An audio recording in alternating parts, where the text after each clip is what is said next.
नमस्ते। आज के इस वीडियो में हम चैप्टर 1 कविता कैसे पढ़े को आगे कंटिन्यू करेंगे। कल हमने देखा कि कविता के दो पक्ष होते हैं, एक होता है भाव पक्ष और एक होता है कला पक्ष। तो आज हम भाव पक्ष के बारे में जानेंगे। भाव पक्ष कविता का वह पक्ष है जिसमें कविता का चिंतन, उसकी सोच तथा उसका संदेश होता है। हम तीन प्रमुख रूपों में देखते हैं।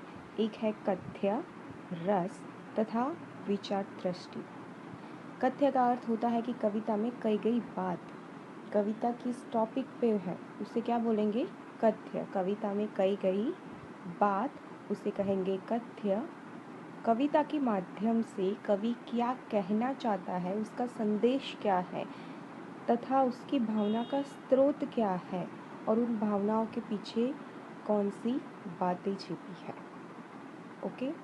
प्राचीन काल में रस को कविता की आत्मा माना जाता था और तब कविता में रस का समावेश सप्रयासः किया जाता था, किंतु आधुनिक कविता में रस अपने आप कथ्य और भाषा के कौशल से उत्पन्न हो जाते हैं।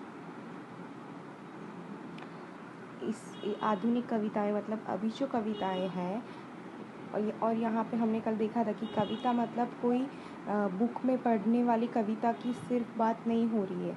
इसमें कोई भी गीत आ गया, कोई भी संगीत सॉन्ग आ गया, ओके, वो सारी जो कविता का रूप है वो सब कुछ यहाँ उसके बारे में बात की जा रही है। तो अभी जो आधुनिक कविताएं बन रही है उसमें रस जो है वो अपने आप कथ्य और भाषा के कौशल से उत्पन्न हो जाते हैं।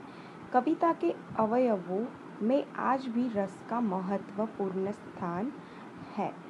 रस कविता के वे तत्व होते हैं जो पाठक के अंदर सोई हुई स्थायी भावना को जगाकर कथ्य को ग्रहण कराने में सहायता पहुंचाते हैं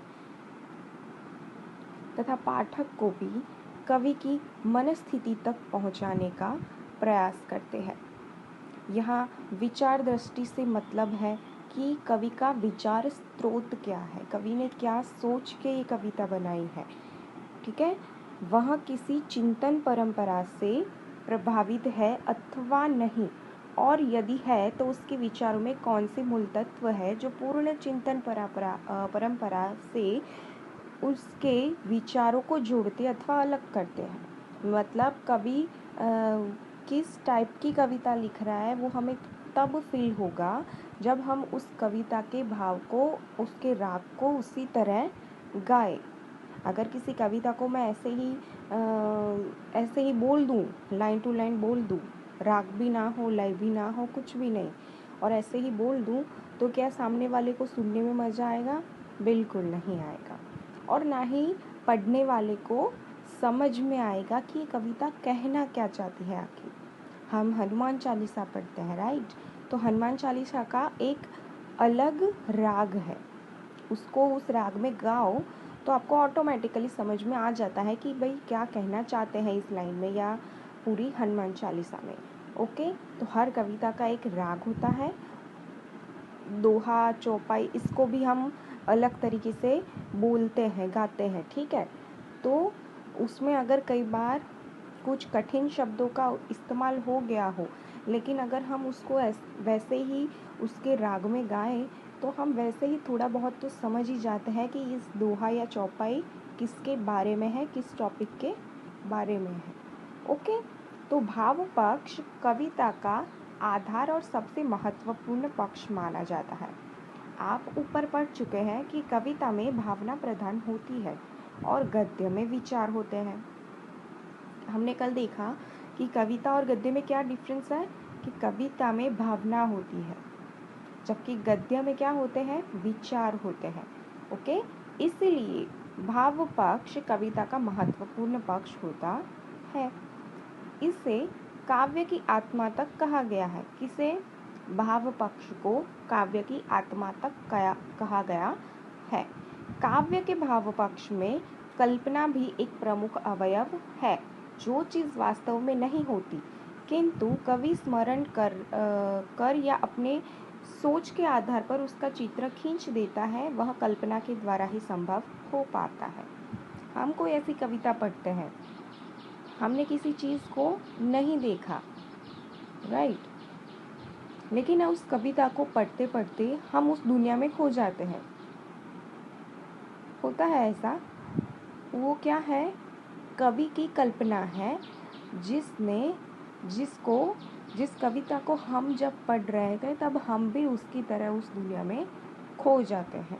तो ये क्या हो गया? वो कविता का भाव ऐसा है, उस कविता की कल्पना ही ऐसी है कि आप ना चाहते हुए भी उसके साथ बह जाते हैं। कई बार आप पढ़ते होंगे कि दो चिड़िया आपस में बात करती दिखाई दी जाती है। चिड़ियों का बोलना या बात करना कवि की कल्पना द्वारा रची गई चीज़ है। हमने काफ़ी सारी कविताएं ऐसी पढ़ी होंगी कि भालू, बंदर, रीछ, ये सब बोलते हैं कविता में, राइट। चिड़ियों को बात करते हुए दिखाया जाता है। तो हम जानते हैं रियल में ऐसा कुछ नहीं है, लेकिन कविता के थ्रू ऐसा संभव है, क्योंकि वो क्या है? एक कल्पना है। तो हमने ये देखा भाव पक्ष। ओके, सेकंड क्या है? कला पक्ष क्या होता है देखते हैं। कला पक्ष कविता का वह पक्ष होता है जिसके द्वारा कवि अपनी भावनाओं की अभिव्यक्ति करता है।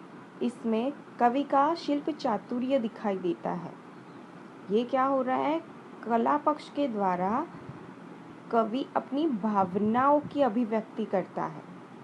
कितने कलात्मक ढंग से और किन वस्तुओं के उत्कृष्ट प्रयोग से कवि अपनी बात को अभिव्यक्त करने की कोशिश की है, वह कला पक्ष के अंतर्गत दिखाई देता है। कला पक्ष में भाषा शैली, छंद, अलंकार आदि प्रमुख तत्व होते हैं। अभी कला एक क्या हो गया? भाव पक्ष, और दूसरा हो गया कला पक्ष। कला पक्ष के भी तत्व होते हैं, भाषा शैली, छंद और अलंकार। ओके, तो आइए अब हम इन प्रमुख तत्व को अलग कर विश्लेषण करते हैं।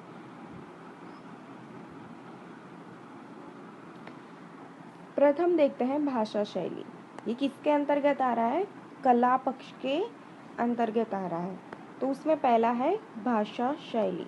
आपको ऊपर यह बात बार बार याद दिलाई गई कि कविता की भाषा विशिष्ट होती है।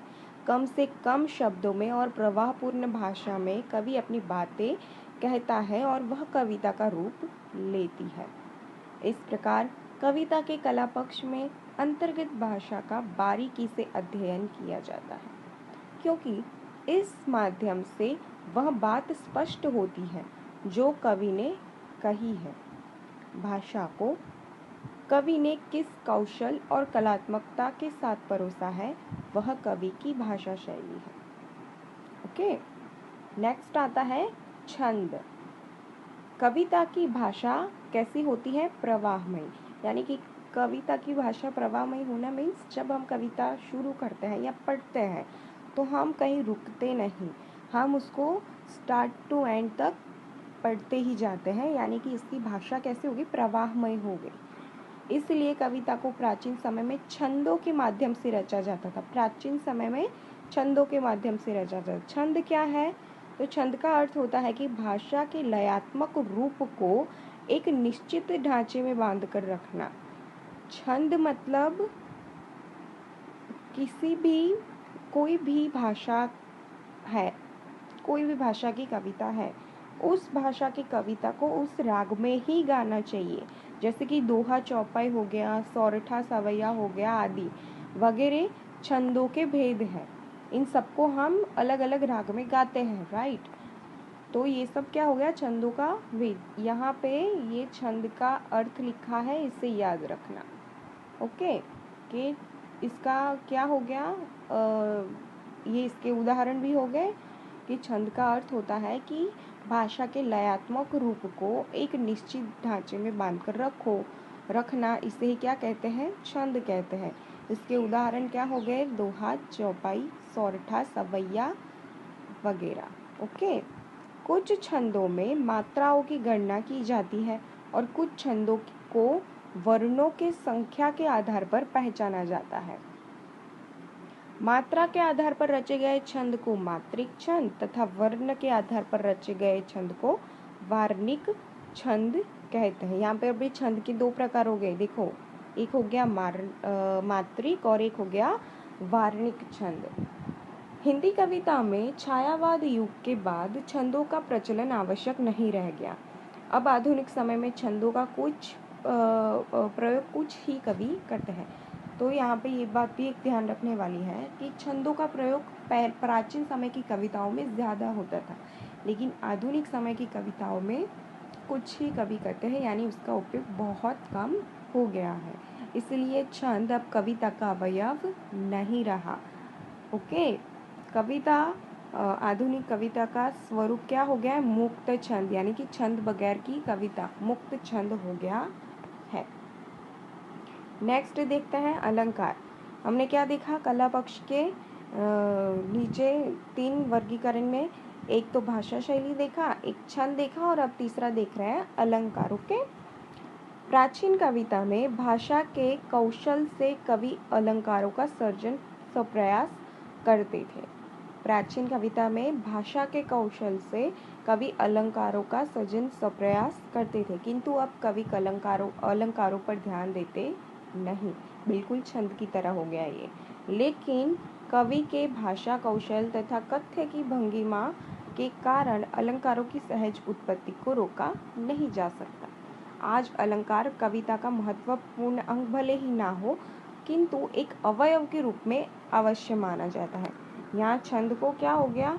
एक छंद है वो कविता का अवयव रहा ही नहीं, कविता संपूर्ण क्या हो गई है? मुक्त छंद हो गई है। जबकि अलंकार अभी भले ही महत्वपूर्ण नहीं है छंद की तरह, लेकिन उसको अवयव के रूप में माना जाता है। ओके, ये याद रखना। और दूसरा और चौथा है अन्य, मीन्स इन तीनों के अलावा भी कुछ है जो कला पक्ष के अंतर्गत आता है। आधुनिक कविता में रस, छंद और अलंकारों का जानबूझकर ही प्रयोग नहीं किया जाता है। किंतु कुछ ऐसे तत्व जिन्हें जानबूझकर भी कविता में लाने का प्रयास किया जाता है। आधुनिक कविता में उन तत्वों का कौशलपूर्ण प्रयोग आसानी से देखा जा सकता है।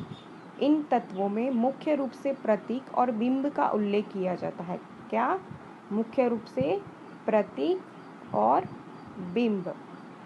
क्या आप जानते हैं कि प्रतीक किसे कहते हैं? तो यहाँ पे ये प्रतीक की परिभाषा दी गई है कि प्रतीक का अर्थ है किसी वस्तु के माध्यम से किसी अन्य वस्तु या घटना से संबंधित बात की जाना।